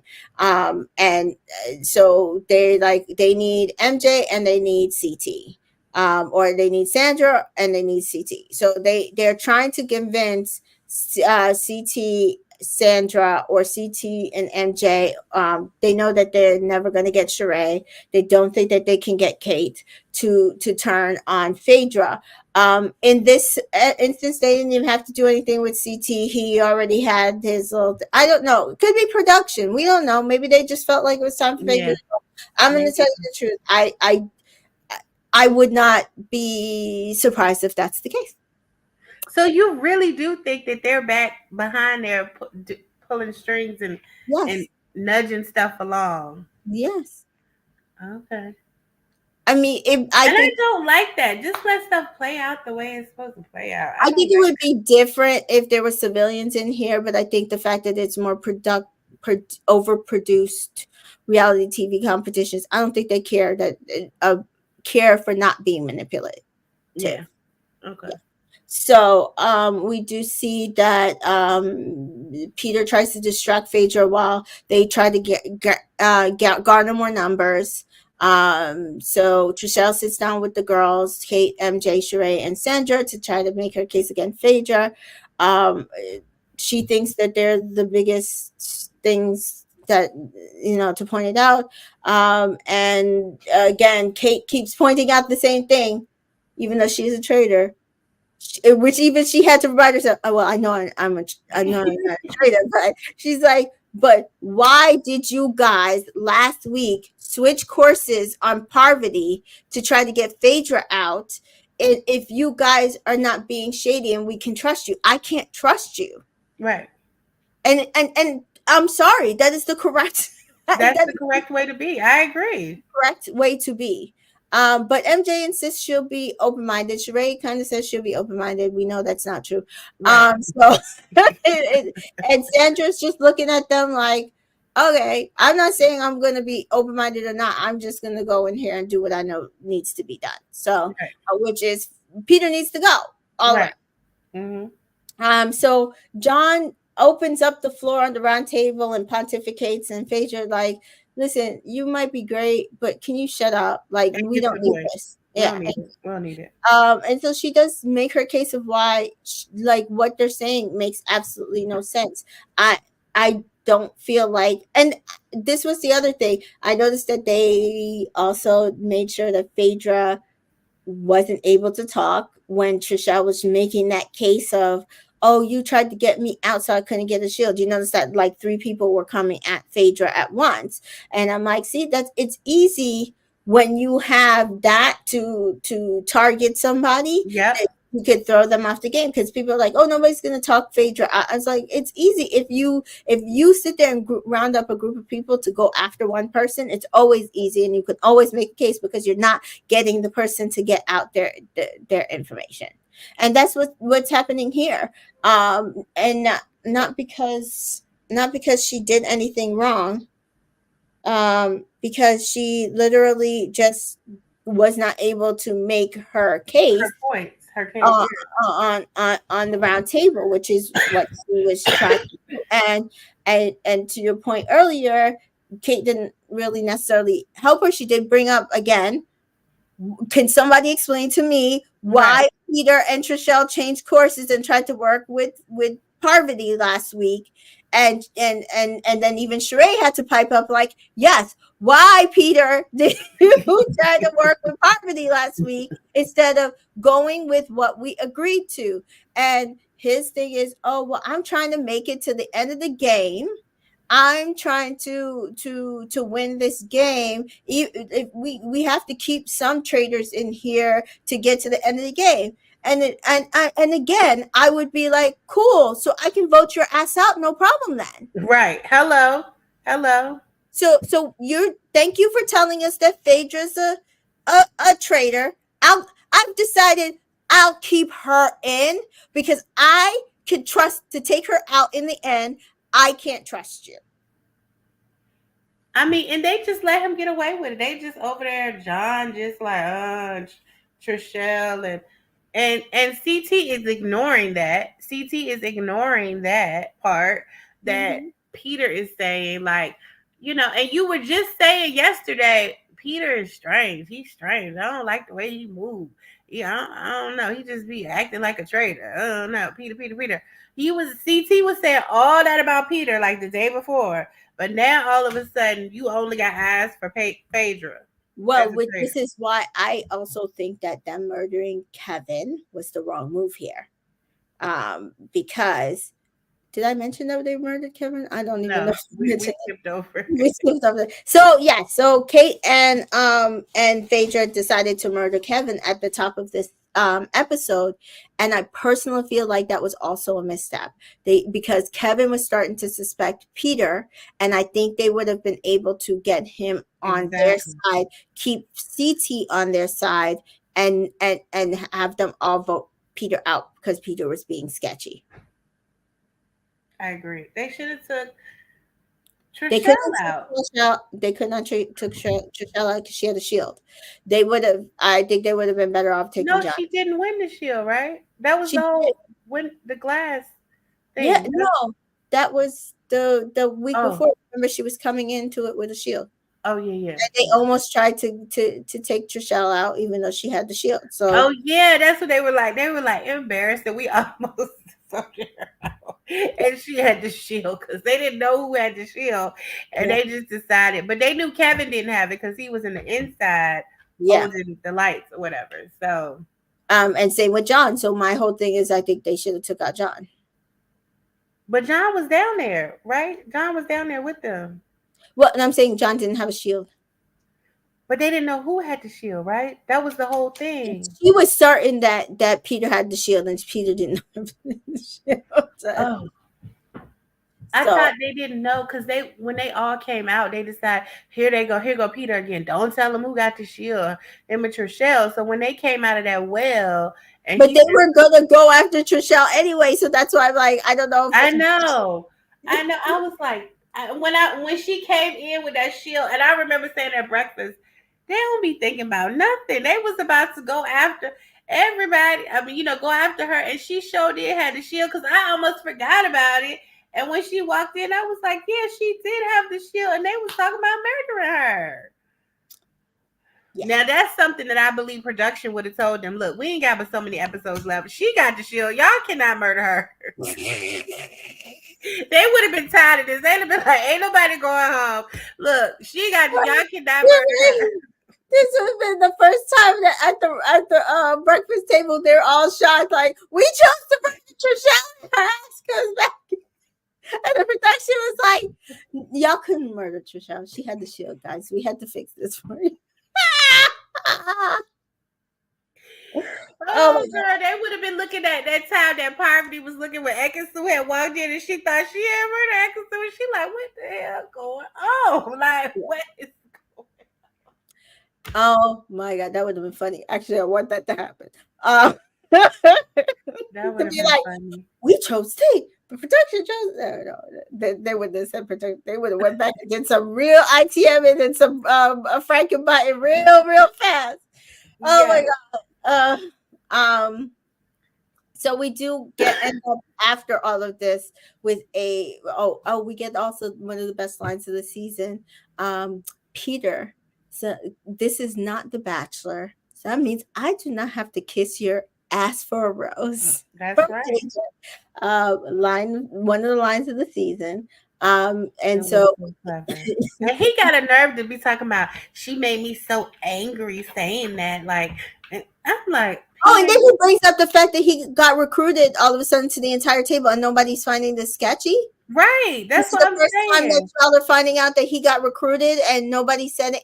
Like, this is why, like, none of this makes sense. Like, I still think it's possible that MJ does choose Peter. I don't think it's totally counted out, but the fact that they left it on a cliffhanger, probably not. Right. I don't know. I think the show wanted this showdown between Peter and Phaedra and whatnot. But my whole thing is, you would have just said I look dumb because I would have been voting for Peter. I don't care. He had to go. Me too.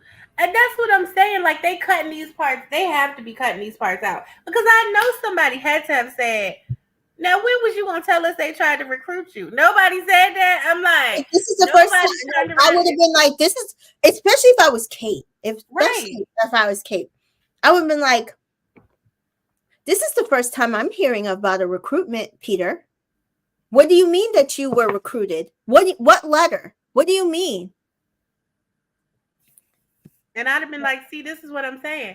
You shady. He told his crew. Yeah, he told his crew. Tony is saying here he did tell. He did not tell everybody. He told only his people. Crew. Yeah.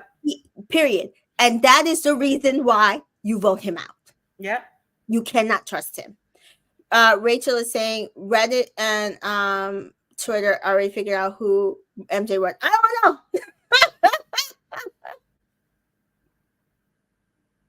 I don't know. Who said no? I deleted the comment. Who? What? She did what? Deleted what comment? Which comment? Well, if you deleted the one that said he did tell, we still see it. Sorry, Reddit. But how do Reddit know? How do these people know? I don't know. Oh, maybe by her hand movements. Oh. I mean, it both started with a P, but Phaedra would have been an H and he would have been an E. Yeah. Okay. So yeah, at the end of the day, I don't know. I don't want to know. That's why I don't go in the Reddit streets. I don't want to know either. I don't go in the Reddit streets just for that reason. Me too. Because Reddit be knowing everything. I'd be like, I don't want to go over here. They know everything. So yeah, so I don't want to know. So yeah, so at the end of the day, this is a 4-way split between Peter and Phaedra, and including CT voting for Phaedra. So they're effectively their love story is over. One of them, they getting a divorce. Somebody gotta go. Oh, Rachel says they figured out from the first trailer. Okay, I didn't watch the trailer. Oh, from outfits? I don't know. I really try not to watch too many trailers when they come out. Thank you, Rachel. Rachel says she won't say it. So Thank you, Rachel. But I just want to know, like, I don't want to know who, but I just want to know, what are you saying? How did they figure it out based off of outfits? Like, oh, we haven't seen her in this outfit. Because I remember people kept, when they were thinking about with Phaedra last time, they were like, oh, Phaedra's not going to be voted out because we haven't seen her deliver that line to Peter. That I remember that I remember, but I also didn't think it was her time to go. But we'll see. But yes, so it really is at this point a 4-4 split, and it does come down to MJ as the deciding vote, and they cut the cameras and left us on a cliffhanger. So we will not figure out until next week that so they're based on the competitions that were shown. If you guys want to be spoiled for next week, head to the trailer. I am not going to do that. Thank you, Tony and Rachel. So yes, no, I was annoyed at this because we are down to 2 weeks left. Yeah. Out. And they like, we need to because where are we at, like 10 people? We're at 9 people, right? Currently we're at 9 people, right? Because it was a 4-4 split. We was waiting on the fifth person, so that would be 5 and 4 is 9. So when we come back off the cliffhanger, somebody's going home, so that leaves us with 8 people. That's still, so what are we doing? So in that episode, since we already know somebody will then they'll go, somebody will be murdered, because then they'll get up from the round table, then somebody, so then they'll go murder, and then they'll go to the breakfast table, and then we got to do a whole, and they probably gonna have another cliffhanger because they're not gonna be able to fit all of that, so they're gonna do another cliffhanger. So at the end of that episode next week, we're gonna be down to 7. Yeah. So then when we come on the finale episode, we're gonna be at 7. So then that's gonna be 6. Yeah. So we're going to go to the thing with 6 people? Yeah. Wow. Yes, that's about right, because usually we go to the final bonfire with 4. So if you think about it, get rid of 2, 1 in banishment, possibly 1 in the murder, and then for the bonfire, the final fire. Right. So that's what I'm saying. We're going to go with 6. We're going to go there with 6 people. Yeah. That's what it's sounding like at this point, because when I had counted it, I said we were going in there with 5, but it feels like we're going to go in there with 6. Yeah. Because remember, when I sent it to you guys, it was like 2, leaving 5, which would then one banishment before the final fire. But how do I see it playing out the next 2 episodes? How do you see it playing out for the rest of the season? Rachel's asking the same thing.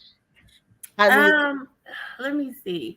I am conflicted. I'm telling y'all. I mean, y'all know because you have seen the spoilers, but I cannot remember that trailer. And so I honestly, because I did watch the trailers, I got hyped for the season, but I'm so glad now that I can't remember it, and I don't want to be spoiled, that I honestly do not know who MJ is going to vote for, because the way they set it up, they really are making us feel like she is doubting Phaedra. Like she really, I mean, I don't know. If Phaedra goes home and it is just Kate, who do I think Kate would recruit? Because that's what I got to think about first. So if Phaedra goes home and it's just Kate, who would I think that Kate would recruit? Who would Kate recruit? Because I think if she tried to recruit, she wouldn't want to recruit Peter. And I think if she tried to recruit John, I think he would just he would die. I think he would die. I think he tried to be as sanctimonious as Peter and would be like, I'm not going to be no traitor. And I think he would just be like, you going to kill me, and go make a whole speech about it. As he says it to her, I would rather die with dignity on my shield than to take and be a traitor. He's going to make some speech about it. So who would she have to recruit? She would have to recruit like a Sandra maybe. Or she's not going to recruit Sheree. Nobody's going to recruit Sheree. She ain't. Yeah, possibly Tony, possibly Sandra, or CT. Well, this is the only thing that Sandra now has heat on her because of CT. So But does she know that? She doesn't know that. CT is telling us that, but he Mhm. hasn't told anybody that. Because remember, Trishelle said, when you He go, told don't even bring up Trishelle. Sandra. Don't. Yeah. He told Trishelle, so Trishelle knows. Yeah, but I'm just saying, if Kate was trying to recruit, she Yeah. wouldn't, know that. So I'm thinking she might want to recruit like a Sandra or CT. That's all I'm thinking. I don't know. I would. So we have to think of who they would recruit. Who I feel like Kate would want MJ since she clocked her. True.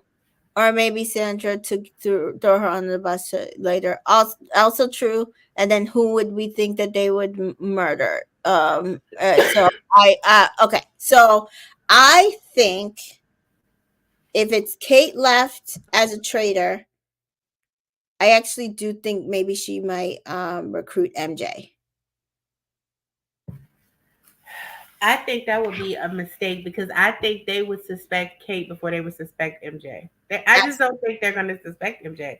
They just don't think she has the brain. No shade, but I don't think that they think that she has it in her to do. They think she don't even know what's going on. Really, Right. I mean, But that's I don't know if Kate knows Sandra that well enough to trust her to recruit her. And then if they murder, I think they should murder Trishelle. yes. Because Trishelle must be murdered. Must be murdered.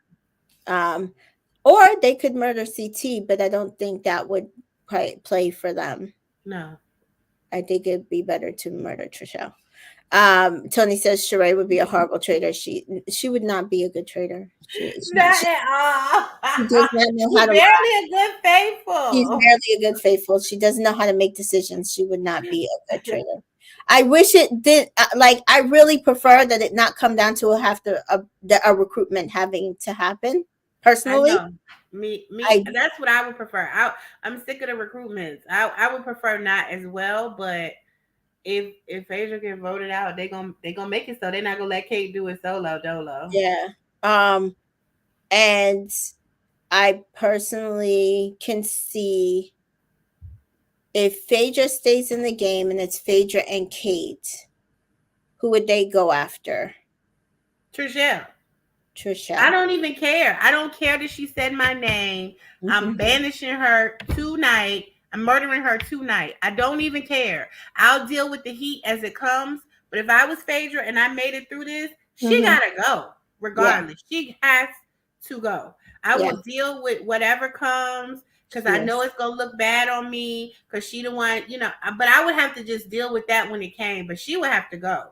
Yeah. I would pull one of Dan moves. How Dan was like, Peter gotta go, even though they were trying to say Peter could have the shit. He was like, Peter gotta go, because he was so sick of Peter breathing down his neck. Yeah. Oh no, it was Bergie. Bergie. But they can't get rid of CT anyway, so it would have to be John or it would have to be John or Trishelle, and I personally would get rid of Trishelle in that case. That leaves John there alone, and then they would. I mean, like now it's like Bravo having to actually look at each other. So, right. I don't know. Like, I really would prefer Peter not still be in the game, especially with Trishelle. I and John. I find them all annoying. Yeah, I'm rooting for them. Not to say I'm rooting for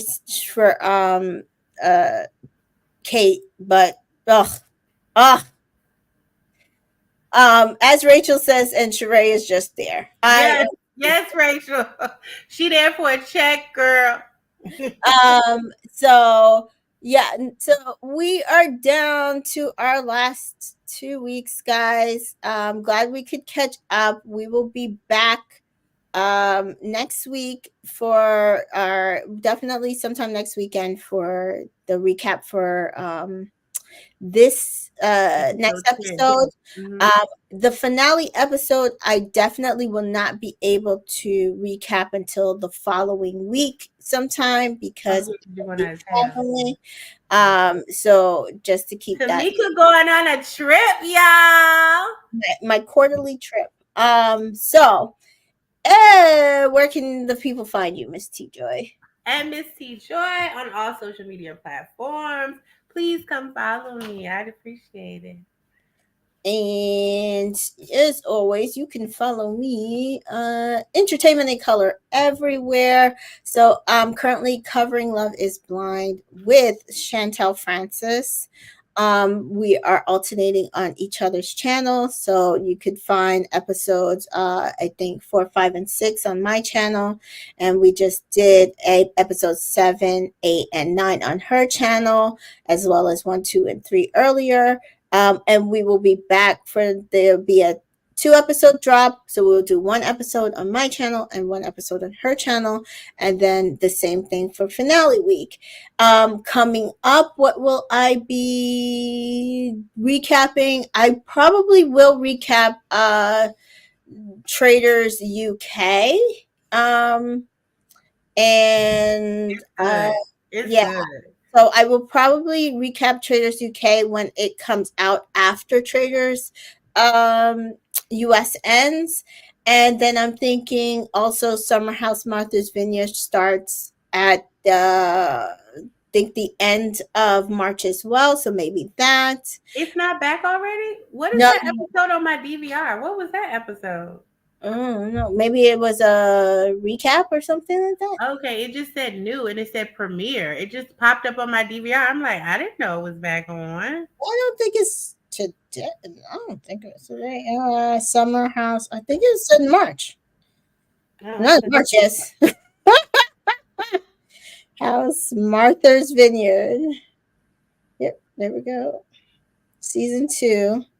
There's the trailer and March 24th, Sunday, March 24th. Okay. I don't know. Maybe it's a Where Are They Now? Or Yeah, did they show the baby shower? I don't know. It was something up there. It was like, yeah, sometimes they recut stuff and then put it out as new and it'll pop up on the DVR. That happens. So yes. Tony says, I know that's right. Yeah, I'm telling you. Oh, if you need any help planning a Jamaica vacation, let me know, Tony. I do, Tamika. I need your help because me and my girls want to go and we want to get a house and we want to like a chef and stuff. Yes, I can definitely help. When you get back, if you can look into that for me when you get back from your vacation. Absolutely. I do not cover Survivor. I don't watch it consistently enough to cover Survivor. Sorry. I'm excited. I might cover Survivor, Tony. I'll let you know. I'm excited about it. I know it starts on Wednesday. I got to make my bracket picks. I'm the most I do with Survivor is go to Survivor watch parties. I barely watch. I just chit chat to people. And so Rachel is saying, is Traders UK one all non-reality people celebrity? I kind of want to. Yes, it's all regular people, which is another reason why I'm covering.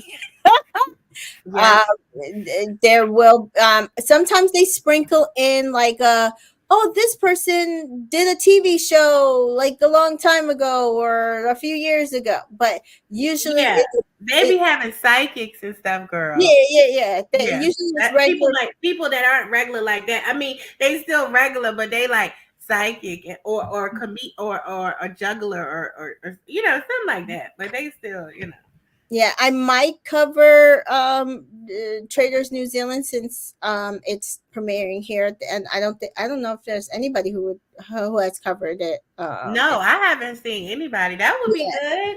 Yeah, so that would be at the end of the month. But yeah, so I will be covering Traders UK, and that's it for now. Thank you guys for joining us. Thank you for helping us to catch up, and we will see you next time. Love you all.